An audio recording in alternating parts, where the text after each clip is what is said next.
Изматывающий кашель. Мы нашли решение. У нас сейчас много малышей и ходят в детский сад, то ветрянка, то еще что-нибудь, и после них всегда идет кашель у детей.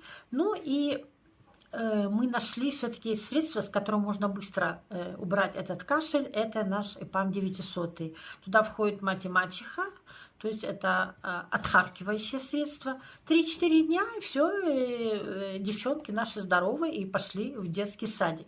Запомните, что наши ЭПАМы – это натуральные средства, натуральные, это не химия. И мы перевели своих деток все-таки на натуральные средства.